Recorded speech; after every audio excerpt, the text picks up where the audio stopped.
Hello everyone and welcome back. I'm actually, it's just my second job for the day. I'm headed to Lititz, Pennsylvania to remove what I was told is a large nest inside of an attic. They said it was at least the size of a basketball. They noticed it last night. The customer tried to spray it from a distance. They said they hit some of the paper stuff, but then they just started roaring like mad. They told me. So I'm going to try to remedy that issue for them this afternoon. I just uploaded another video from this morning. I removed a bald-faced hornet nest from the eave of a customer's shed. So hopefully you're watching that now. But yeah, it's just been busy. So I'm doing this one. This one's a little bit far for me. It's about an hour drive. I don't normally go that far, but I can charge being in an attic and it's enclosed. We're able to negotiate a fair price that, I was kind of happy. So the money's worth it. And then we'll see how it goes. So I'll probably just film with the phone because the GoPro doesn't have a flash on it, which I'm surprised. You think GoPro, being have their 7th generation, they would have a built-in flash, but they don't have that, which is kind of a surprise. But I mean, the phone works. I think the phone is actually better for close-ups.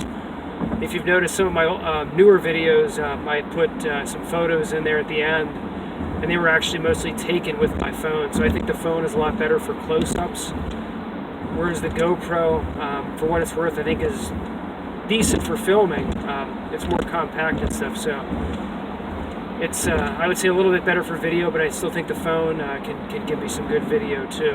It just doesn't come out in 1080 60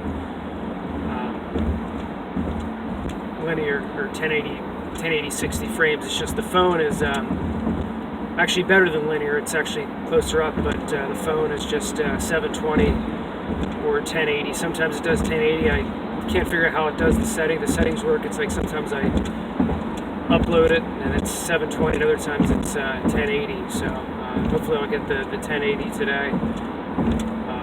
So yeah, I'm on my way to Lititz, and I will see you soon. Through little town of Intercourse, Pennsylvania right now, and it makes you see that we are in the 21st century, but you can't. The camera's not pointing outside, but we are in the 21st century. But I just drove by a barn where they had tobacco hanging up from the rafters out to dry, and you have these little kids in suspenders and top hats, girls in dresses, and they're on like these scooters, like these kind of handmade scooters. So it's almost like they're living life as it was 200 years ago. So it's like stuff changes, but other things haven't changed. Certain ways of life have been preserved with the Amish, and it's just kind of interesting to go through here. I'm on 772, PA 772, heading west. Just a lot of cornfields, tobacco fields, and whatever other crops. It's just kind of really cool to see. Unfortunately, the camera's up in the mountain right now, so I can't really show you, but just kind of explain it as I see it. So yeah, it makes you realize that times have changed, but some things don't really change at the same time, if that makes sense. So it's really kind of a fun drive. A lot of you probably watch it for the wasp stuff, but just kind of wanted to. Traveling is a big part of this job. Sometimes I go to different places and see different things, and it's just kind of interesting. I just wanted to share what I'm seeing. I'm seeing some sheep up here, ponies and stuff, so a lot of different farm animals and whatever they use those animals for. Alright, I'll see you when I get there.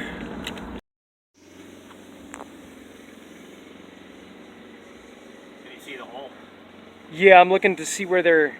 Is it that? Yeah, okay. Yep, going right in there. Yeah, I got access right there. They seem to be relatively low-key. I mean... Yeah. When we opened up the attic access, a few of them came out. Yeah, this species, they're German yellowjackets, Yep. and they're not real aggressive, Right. but they build really big nests. Yeah, it's huge. It's Yeah, bigger than a basketball. Okay, yeah, they actually build the biggest nest around here, I think. And they can have like 5,000 or 6,000 workers in a big nest. Yep. So they're a very yellow species. You say a very yellow? Very yellow, yeah. They're very bright colored. Gotcha. Like I'm standing right here, they're going right by my head. Yeah, the honeybees are more of a golden color. Right, right. I'm not taking it for granted, but it's interesting. They're just going right by my face and by my head, not doing anything to me.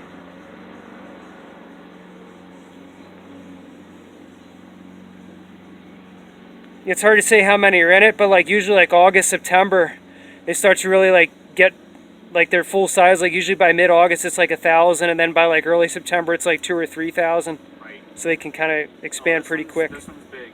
Okay. Like I said, it's in excess of basketball. Okay.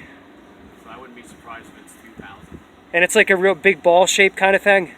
Kinda. Or it's just... It's an amorphous blob. Okay. Is there like any like kind of like tail or anything? Sometimes they have like... No, it goes all the way to the floor. Okay. So it's kind of like a tube. Even. Okay, a tube. Interesting. It probably started off round, but as it got bigger, they kind of went flat. Okay.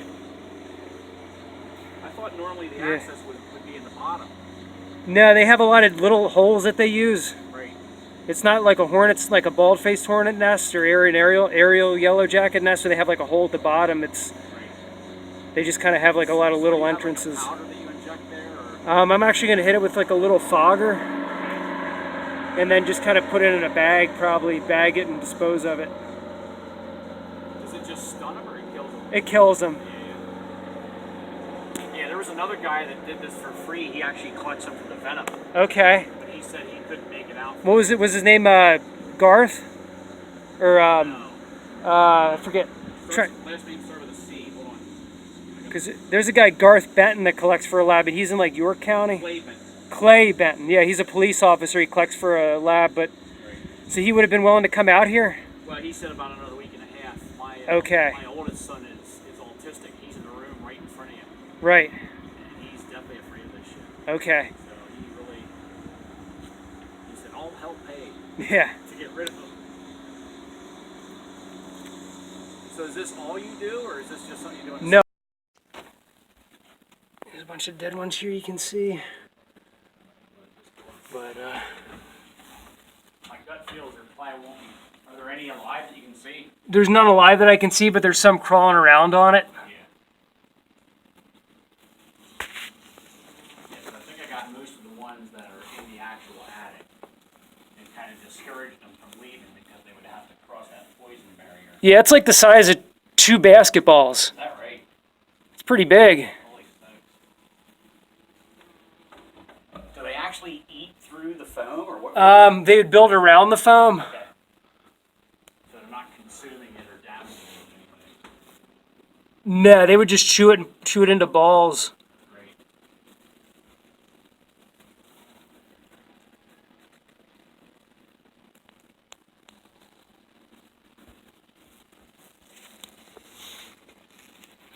I'm trying to get it all on the phone.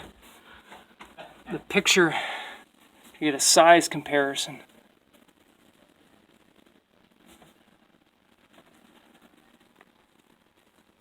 Yeah, last night, even with the attic door closed, you could stand here in a corner, and if you're really quiet, you could hear them in there going. Right. And when did you first see it? Just last night. Okay. Well, late in the afternoon. Okay. I had occasionally seen bees flying up around the roof line, and Yeah. didn't really give it much thought, to be honest with you. And she went upstairs last night to get some wrapping paper, and noticed bees, congregating around the light. Yeah. Yeah, they're attracted to the light. Right. Because they think it's like outside, they're trying to get out. Right. Yeah, I see one on the top of the roof now. So what about the ones that are left behind? Like there's a couple at the top of the ceiling here. Do I need to worry about Yeah, that? once the nest is gone, like it won't...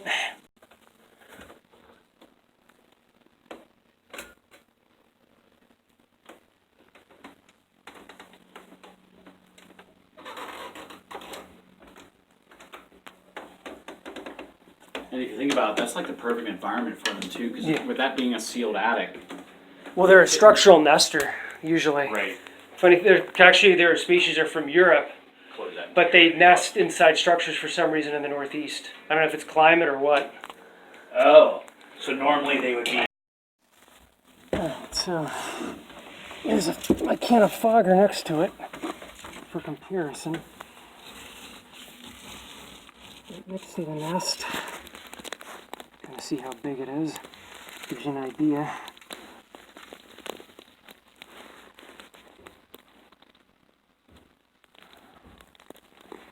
Now I'd like to get it out intact.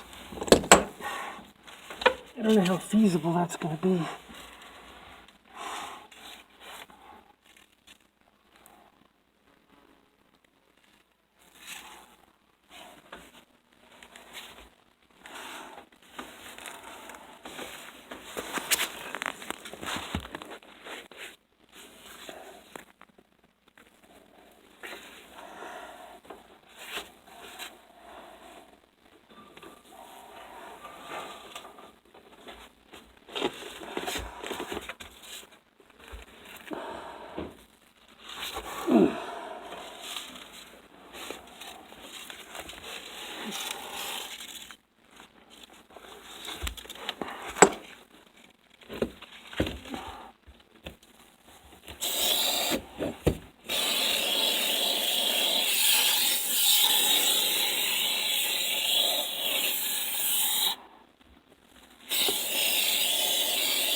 Okay.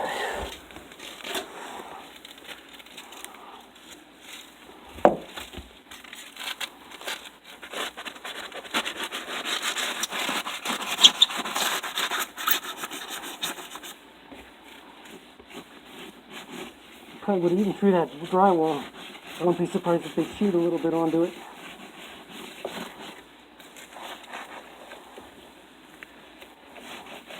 Got your big bag here. Okay, thanks.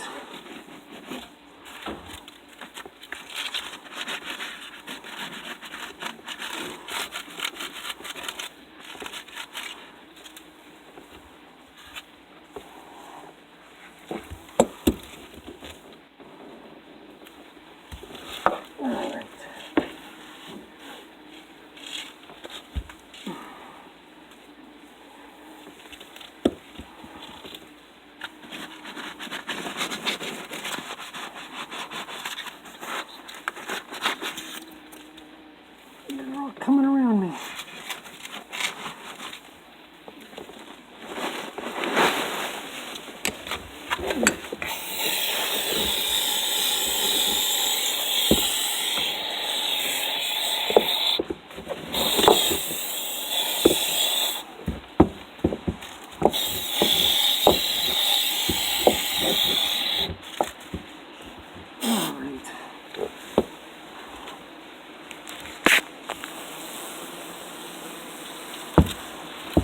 Then here's my fogger can for comparison.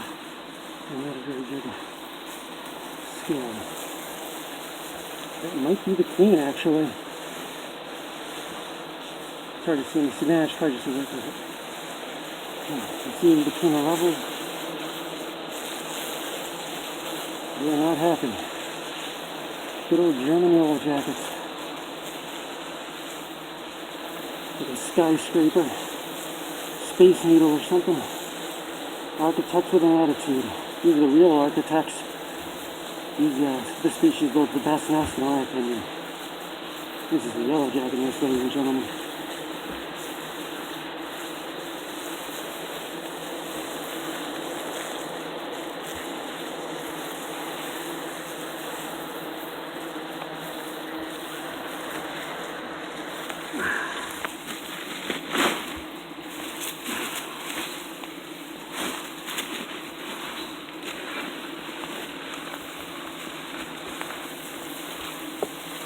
Cone set. Hit him some more.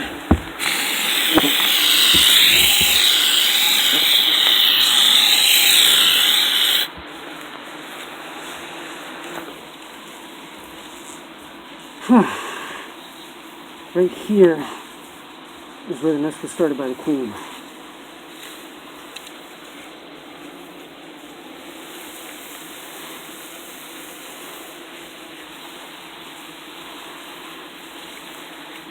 Alright. Assemble it there.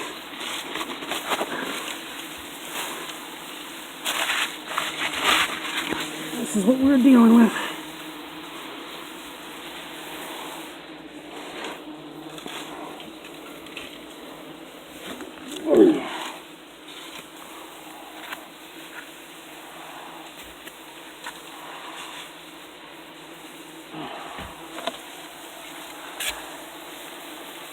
Yeah, it's a big queen cell. If you have queen cells in it. How many comb levels? I'm curious about. 1, 2, 3, 4, 5, 6.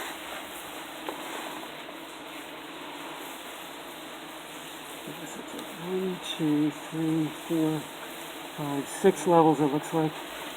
My hand for comparison.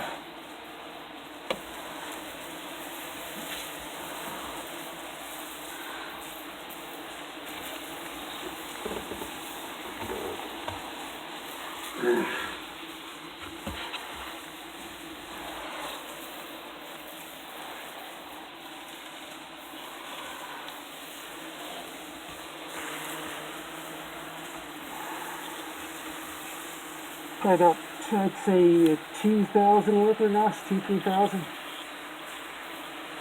I'd say around 2,000. 4 on the way.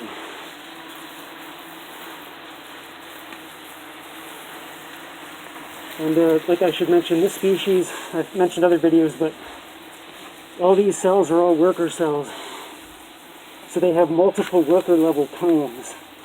Whereas the bald-faced hornet just has one worker comb for workers. One worker comb for producing workers, I should say. Whereas this species produces a lot of work, many more workers. You can see like 1, 2, they're all small cells, 1, 2, 3, 4, 5. So these are all small cells. And then it looks like this was going to be a transition comb because they just started queen cell building. Late August, early September is when they make the switch to queen cell building, whereas with the bald-faced hornet, it's like in July. Bald-faced hornet and like vestibule Vidua, it's like July they switch to large cells, so they have like one worker comb, and then they have, with Vidua and Maculata, the bald-faced hornet, it's just one worker comb, and then they switch to queen reproductive cell combs in July, so it's like multiple reproductive combs, whereas this one, it's multiple worker combs.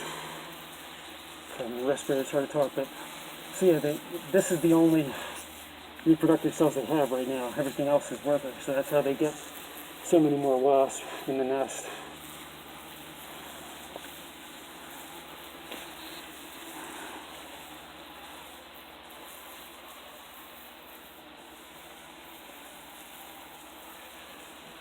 Alright, thanks for watching. August the 26th, 2019. Bye-bye. And interesting to note, when they build these nests, you can see these are the queen cells, and this is actually going to be one comb. So they'll start one section, they'll build like a pedicel, and then build some cells, and then like another section of the comb below it. So on this comb below it, with the small cells, they start like a pedicel here and like a pedicel there, and they'll build the cells out. So the cells get built out in both directions, and then they'll actually join. Like these two, they're separate combs now, but it'll actually be one that they'll touch, and then there'll just be one large cell. And still a few of them buzzing around. The envelope and everything is in this bag. Some nice colors. So yeah, just wanted to point that out. But yeah, most of the adults in this nest are finished. It's got 6 levels. I just got to clean up here. Alright, thanks for watching.